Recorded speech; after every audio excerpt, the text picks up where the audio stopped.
Capítulo 8. A través del espejo. El hombre que en un espejo mira, en él podrá dejar su ojo, o si él quiere, por el atravesar, y luego el cielo espiar. Los objetos, para ser percibidos, primero deben penetrar en nuestro cerebro, pero no es que por eso estamos engranados con nuestro ambiente. Aunque la conciencia normal está enfocada en los sentidos, y está usualmente restringida a ellos, es posible para el hombre atravesar su fijación de los sentidos, hacia cualquier estructura imaginaria que él conciba, y ocuparla completamente, que ésta sea más vívida y receptiva, que aquello en donde sus sentidos dejan al ojo. Si esto no fuera cierto, el hombre sería un autómata reflejando la vida y nunca afectándola. El hombre, que es todo imaginación, no es un inquilino del cerebro, sino que es su dueño. No necesita descansar conformado con las apariencias de las cosas. Él puede ir más allá de la conciencia percibida hacia la conciencia conceptual. Esta habilidad, la de atravesar la estructura mecánica y reflectante de los sentidos, es el descubrimiento más importante que el hombre puede hacer. Revela al hombre como el centro de imaginar, con poderes de intervención, que le permiten alterar el curso de los eventos observados, moviéndose de éxito en éxito, a través de una serie de transformaciones mentales dentro de sí mismo. La atención, siendo el encabezado de la imaginación, podrá ser o atraída desde afuera, donde sus sentidos dejan al ojo, o dirigida desde adentro si él quiere, y atravesar sus sentidos hacia el deseo cumplido. Para movernos desde la conciencia percibida, o las cosas como aparentan, hacia la conciencia conceptual, o las cosas como deberían ser, debemos imaginar tan vívidamente una representación lo más realista posible de lo que veríamos, escucharíamos y haríamos, si estuviésemos físicamente presente, y físicamente experimentando las cosas como deberían ser, y participar imaginativamente en aquella escena. La siguiente historia habla de una que fue a través del espejo, y rompió las cadenas que la ataban. 2 años atrás, fui llevada al hospital con una condición de coagulación de la sangre, la cual aparentemente había afectado el completo sistema vascular, causándome el endurecimiento de las arterias y artritis. Un nervio en mi cabeza había sido dañado y mi tiroides se había engrandecido.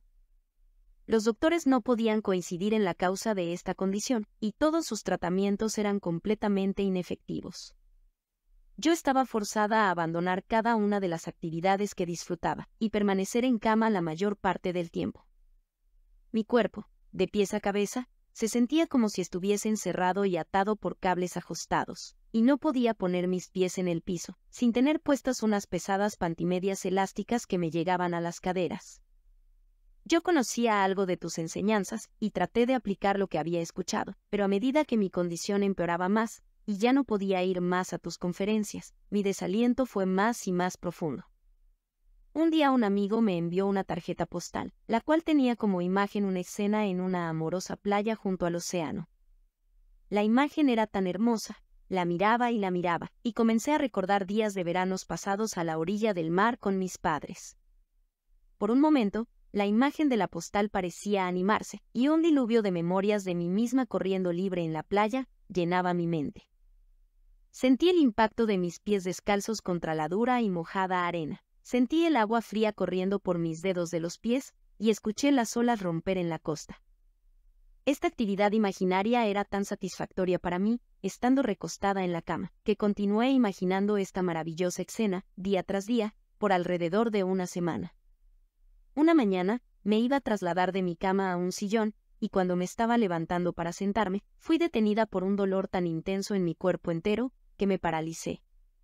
No podía ni sentarme ni recostarme.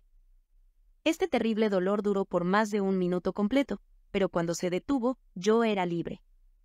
Pareciera como si todos los cables que amarraban a mis piernas habían sido cortados.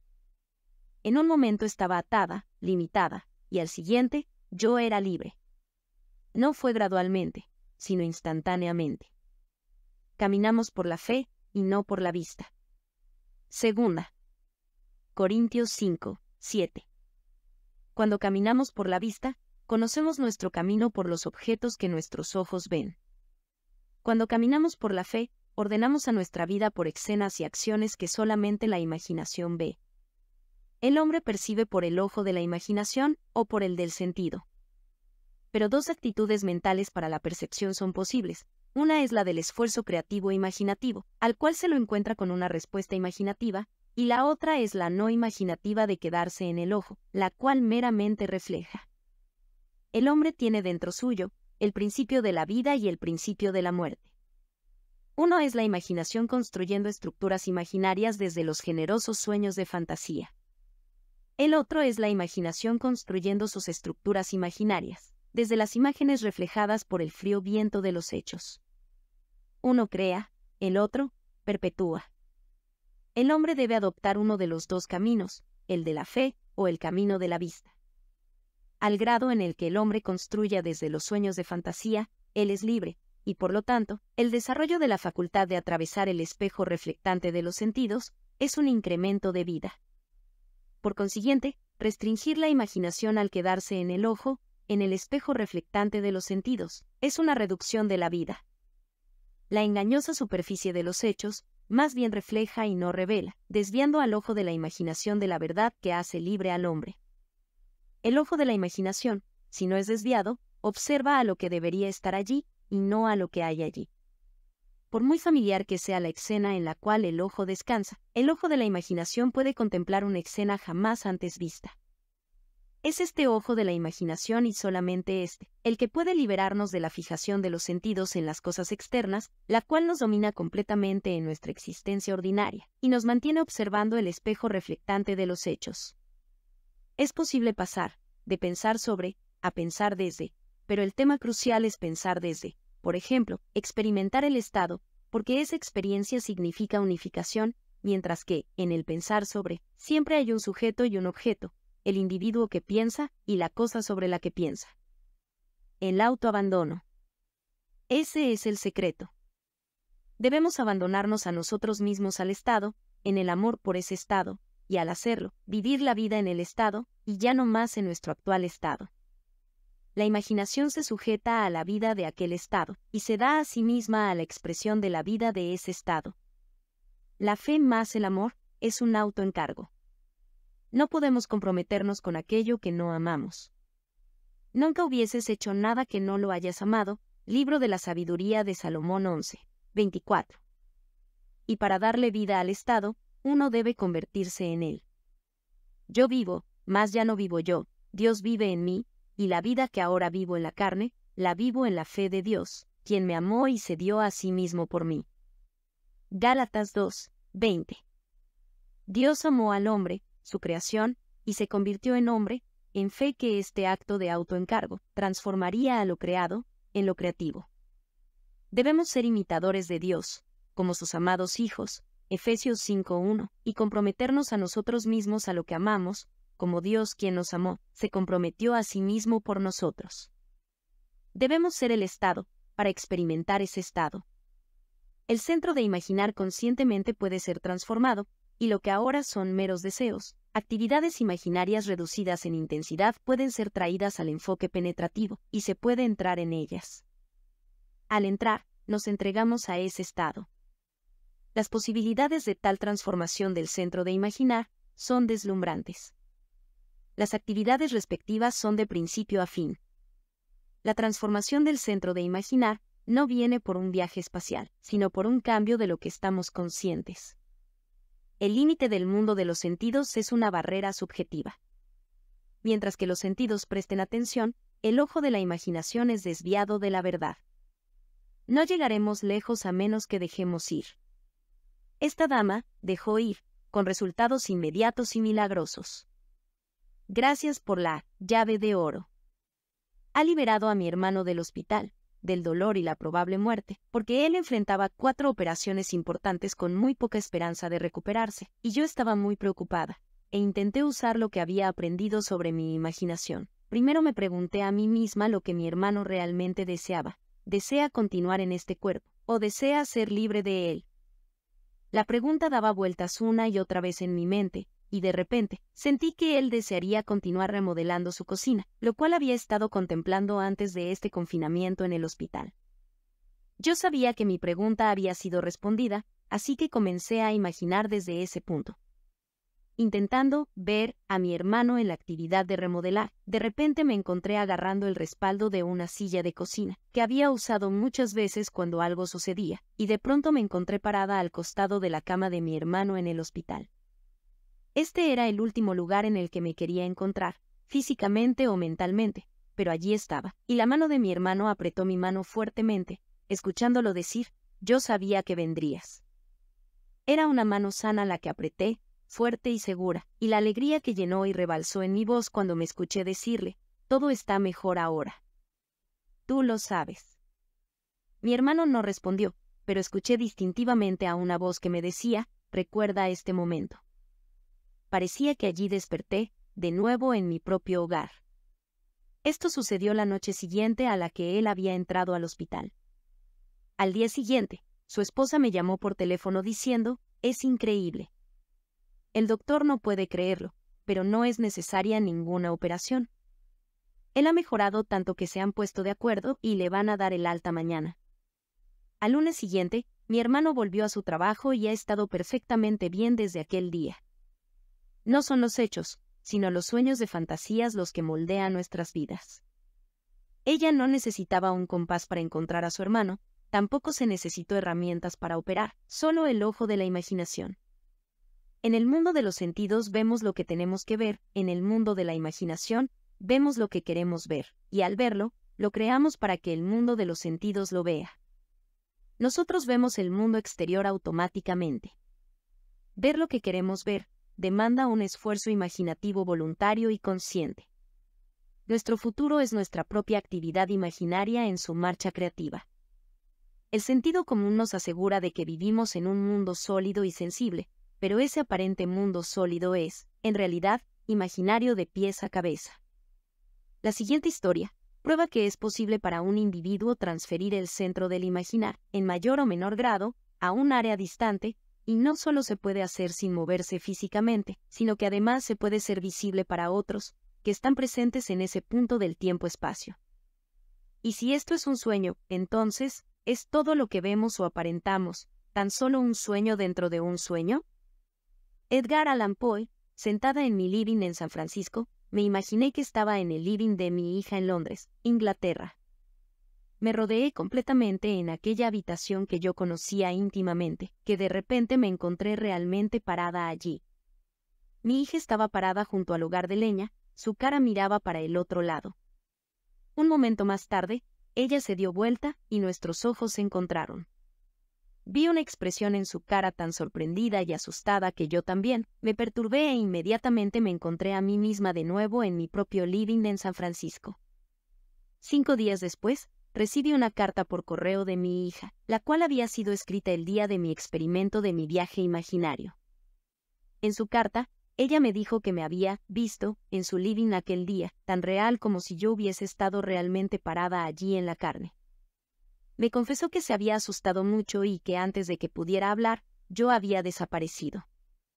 La hora de esta visita, según me dijo en su carta, era exactamente la hora en la que había comenzado la acción imaginaria, teniendo en cuenta la diferencia horaria entre los dos puntos. Ella explicó que le contó a su marido de esta experiencia asombrosa, y él le insistió para que me escriba inmediatamente, ya que le dijo, «Tu madre debe haber fallecido, o está muriendo». Pero yo no estaba ni fallecida ni muriendo, sino muy viva y muy excitada por esta maravillosa experiencia. Nada puede actuar sino dónde está, con todo mi corazón, solo que dónde está. Thomas Carlyle, el hombre es todo imaginación. Por lo tanto, el hombre debe estar donde está en su imaginación, porque la imaginación es el mismo. La imaginación es activa en, y a través, de cualquier estado del que esté consciente. Si tomamos la transformación de la conciencia seriamente, existen posibilidades imposibles de creer. Los sentidos unen al hombre en un forzado e impuro casamiento a aquello que, si él estuviese imaginativamente despierto, él podría deshacer. No necesitamos alimentarnos de la información de los sentidos. Cambia el enfoque de la conciencia y observa lo que sucede. Por poco que nos movamos mentalmente, deberíamos percibir al mundo desde un aspecto apenas cambiado. La conciencia es usualmente movida en el espacio, por el movimiento del organismo físico, pero no necesita ser tan restringida. Puede ser movida por un cambio de lo que estamos conscientes. El hombre está manifestando el poder de la imaginación, de la cual no puede definir sus límites. Lo más importante es darse cuenta de que, el verdadero ser, la imaginación no es algo encerrado en el límite espacial del cuerpo. La historia recién contada prueba que, cuando nos encontramos con una persona en la carne, su verdadero ser no necesariamente está presente en el espacio donde su cuerpo lo está.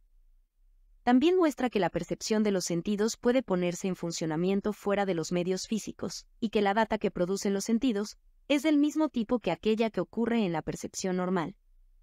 La idea en la mente de la madre que puso todo el proceso en movimiento era la idea definitiva de estar dentro del lugar donde su hija vivía. Y si la madre hubiese estado verdaderamente en aquel lugar, y si la hija hubiese estado presente, entonces ella debería ser perceptible para la hija. Solo podemos tener la esperanza de comprender esta experiencia en términos imaginarios, y no en términos mecánicos o materialistas. La madre imaginó otro lugar, como si fuera aquí. Londres estaba tan aquí, para su hija viviendo allí, como San Francisco estaba aquí, para la madre viviendo allí. Muy pocas veces se nos cruza por la mente que este mundo tal vez sea diferente en esencia de lo que el sentido común nos dice que tan obviamente es. Black escribe, a mi ojo corporal o vegetativo, no le pregunto más de lo que le preguntaría a una ventana respecto a lo que estoy viendo. Yo veo a través de ella y no con ella. Esto de ver a través del ojo no solo dirige a la conciencia hacia otras partes de este mundo, sino también hacia otros mundos. Los astrónomos deben desear saber más sobre esto de mirar a través del ojo, este viaje mental que los místicos practican tan fácilmente.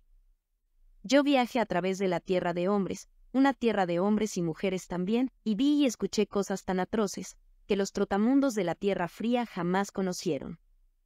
Blake, el viajador mental. El viaje mental ha sido practicado por hombres y mujeres despiertos desde los primeros días. Pablo dice, conozco a un hombre en Cristo, que hace 14 años, no sé si en el cuerpo, no sé si fuera del cuerpo, Dios lo sabe, el tal, fue arrebatado hasta el tercer cielo. Segunda, Corintios 12, 2. Pablo nos dice que él es ese hombre y que él viajó por el poder de la imaginación, o Cristo. En su siguiente carta a los Corintios, él escribe, poneos a prueba. ¿No se dan cuenta que Jesucristo está en ustedes? Segunda, Corintios 13, 5. No necesitamos estar muertos para disfrutar los privilegios espirituales. El hombre es todo imaginación y Dios es el hombre. Poneos a prueba, como esta madre lo hizo. Sir Arthur Eddington dijo que todo lo que tenemos derecho a decir sobre el mundo externo es que es una experiencia compartida. Las cosas son más o menos reales, según hasta qué punto son capaces de ser compartidas con otros, o con nosotros mismos en otro momento. Pero no existe una línea dura y rápida. Aceptando la definición de Eddington respecto a la realidad como experiencia compartida, esta última historia es tan real como la tierra o un color, porque ésta fue compartida por ambas, madre e hija. El rango de la imaginación es tal, que debo confesar que no conozco qué límites hay, si existe alguno en su habilidad para crear la realidad. Todas estas historias nos muestran una cosa que una actividad imaginaria implicando el deseo cumplido debe comenzar en la imaginación, lejos de la evidencia de los sentidos, en ese viaje que se dirige hacia la realización del deseo.